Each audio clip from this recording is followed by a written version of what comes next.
Top of the morning to ya. This is the Thrift Store Rundown St. Patrick's Day special, bringing Hollywood home on a budget. If I come across as a bit strong in this video, my apologies to you all. My grudge against Jennifer Lawrence is real and alive. Today, we have her on the cover of Glamour for 99 cents. And I got it for 25% off. Retail price is $4.99. This is from February 2016. Plus I have her movie, House at the End of the Street Unrated, co-starring Matt Zero. My mother actually had this in her library and she gave it to me. This is the unrated and theatrical cut. Let's start with Glamour magazine. You wanna know why my grudge against J-Law is real and alive? I'll tell you. It's not explained in this magazine, but in another, Us Weekly. By the way, these are the deets on her cover photo. And just for a bit of good luck, we have Ariana Grande in a promo for her makeup collection from MAC Cosmetics, Viva Glam.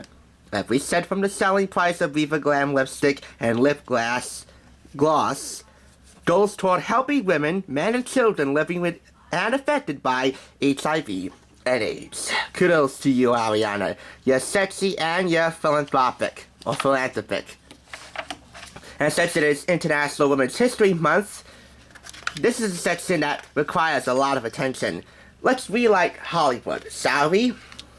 Popular films rewritten with a female perspective, like Entourage, the movie, The Godfather, Casino Royale, and Die Hard. I read in a Us Weekly interview that Jennifer puts on an incredibly rude persona to avoid any type of fan encounters. So basically, any fan of Jennifer Lawrence who has the balls to come up to her personally and say how much they admire her for what she's done and get outright denied in such a rude manner, that makes me angry. Really angry. That's basically why I don't like Jennifer Lawrence. Sir, she is fighting for equality in Hollywood. I'll give her that. She's using her voice as a platform to speak out against injustices. I'll give her that. She's a decent actress. I'll give her that. Okay, more than decent given the fact that she's won an Oscar. But whenever celebrities deny their fans a picture or an autograph for any reason, that makes me very angry. So I'm not afraid to say that I am not in the least bit excited to do this video, but I had to do it because one way or another, Jennifer Lawrence has a bit of small Irish ancestry in her. And I guess that comes out whenever she's encountering a fan who might come across as a bit rude, but that's no excuse for denying a fan an autograph or a picture. At all. If you flip this magazine upside down, you might see her promoting a double issue of Glamour, Hair Envy. Our mini mag will get you out the door looking amazing. The sole reason why I'm doing this, besides the fact that she has a bit of Irish ancestry in her, she's hot. And I'll give her that too. And she's using that as a platform to speak out against injustices too. And yes, I'm pointing here on purpose, and I don't give a rat's behind whether she likes it or not. Let's move on. We'll see if her acting's good. House at the End of the Street Unrated. This also contains the theatrical version. Academy Award winner, at the time nominee, J-Law, of the Hunger Games fame, and Oscar nominee Elizabeth Shue, star in this edge-of-your-seat horror hit packed with heart-pounding thrills and gripping suspense. Newly divorced Sarah, played by Shue, and her teenage daughter Alyssa, played by Lawrence, have just moved to the suburbs for a fresh start. But their hopes quickly shatter as they learn that years earlier, a grisly murder took place next door when a deranged girl killed her parents and disappeared.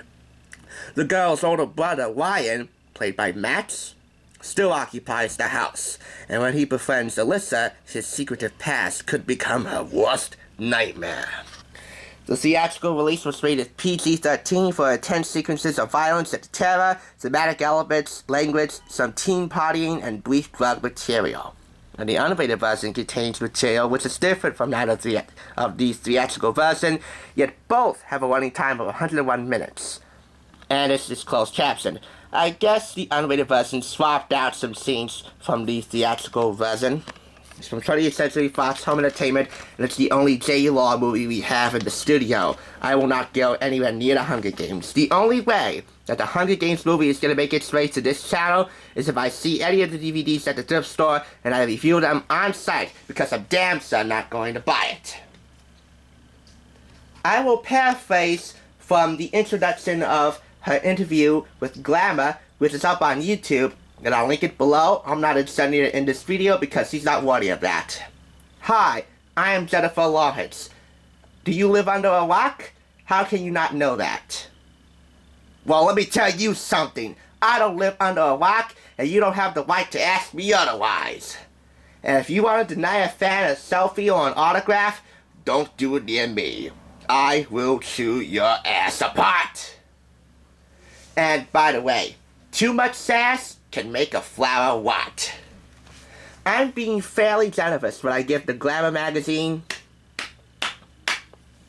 80 out of 100 points, 4 out of 5 claps, for the sole reason being, she's hot.